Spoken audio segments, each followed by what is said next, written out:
السلام علیکم ورحمۃ اللہ وبرکاتہ۔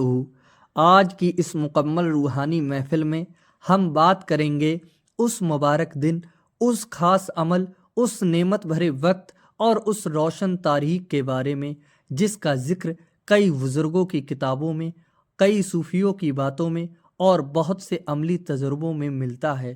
ہم بات کر رہے ہیں ماہ شعبان کی 7 تاریخ کی، جو برکتوں، رحمتوں، مغفرت اور نور کی تاریخیں ہیں۔ یہ تاریخ کوئی عام دن نہیں، بلکہ وہ دن ہے جس میں انسان کا دل اگر سچا ہو جائے اور زبان اللہ کا نام لینے لگے تو اس بندے کی دعا اور روحانی تسبیح آسمان تک بلندی سے جاتی ہیں۔ ماہ شعبان کے بارے میں یہ بھی مشہور ہے کہ یہ مہینہ نبی پاک صلی اللہ علیہ وآلہ وسلم کا سب سے پسندیدہ مہینہ تھا۔ آپ صلی اللہ علیہ وآلہ وسلم اس مہینے میں روزے بڑھا دیتے تھے، عبادت بڑھا دیتے تھے، راتوں کو جاگ کر تلاوت کرتے تھے اور دعا میں ایسا اثر پیدا ہوتا تھا کہ لگتا تھا اوپر آسمان سے برکتیں لگاتار برس رہی ہیں۔ یہ مہینہ صرف رمضان کی تیاری کا مہینہ نہیں، بلکہ رحمتوں اور نور کا وہ ذریعہ ہے جو ایک مومن کے دل کو روشن کرتا ہے، اس کی پریشانیوں کو ہلکا کرتا ہے اور اس کی زندگی میں برکت پیدا کرتا ہے۔ اور اسی مہینے کی 7، 8 اور 9 تاریخ کو ایسا تصوفی عمل بتایا جاتا ہے جو انسان کی دعاؤں میں جان ڈال دیتا ہے۔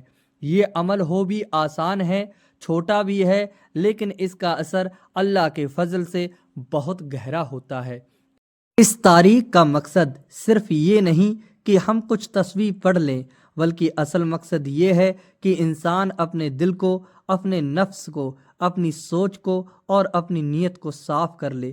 جب دل صاف ہوتا ہے، جب ارادہ سچا ہوتا ہے، جب انسان کا بھروسہ اللہ پر ہوتا ہے، تب اللہ بھی اپنے بندے کو اس سے زیادہ دیتا ہے جتنا وہ سوچ سکتا ہے۔ یہ وہ تاریخ ہے جہاں سے راحت اور سکون شروع ہوتا ہے، برکت شروع ہوتی ہے اور زندگی کے بند راستے کھلنا شروع ہو جاتے ہیں۔ اب عمل کی طرف رخ کرتے ہیں، لیکن اس سے پہلے یہ سمجھنا ضروری ہے کہ 7 کا انک اسلامی تعلیم میں کتنا اہم ہے۔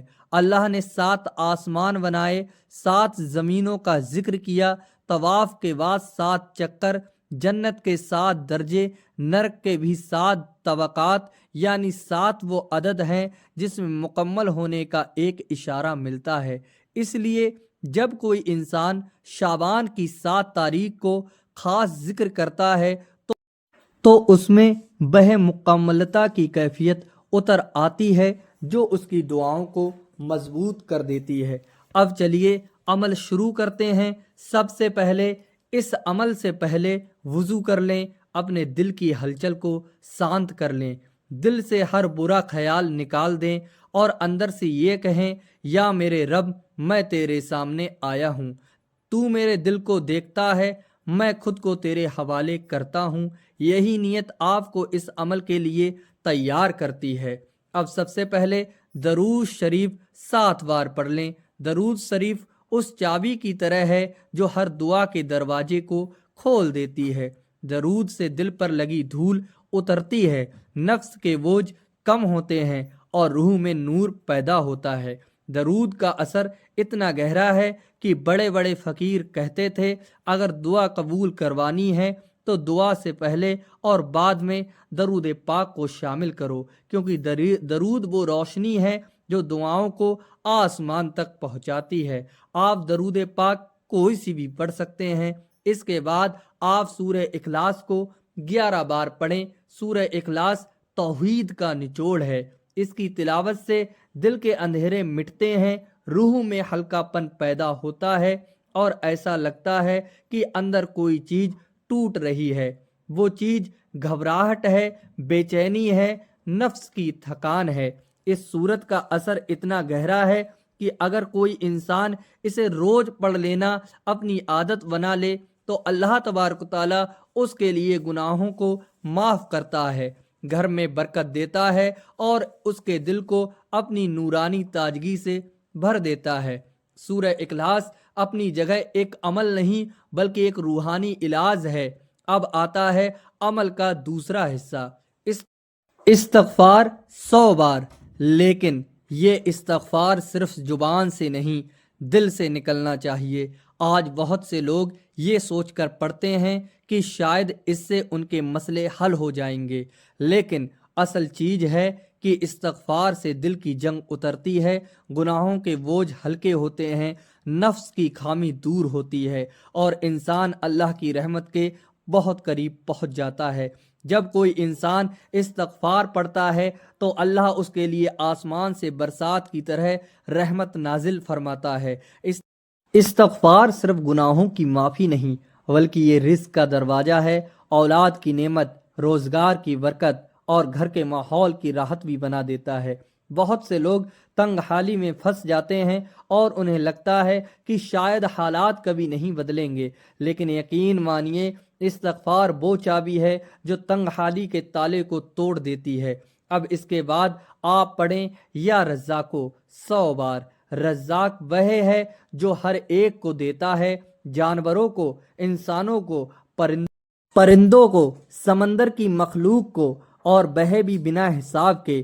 جب کوئی انسان اس نام کو سچی نیت سے پڑھتا ہے تو اس کے رزق کی رکاوٹیں ہٹنے لگتی ہیں، اس کے کاروبار میں نئی راہیں کھلنے لگتی ہیں اور اس کے گھر میں برکت اترنے لگتی ہے۔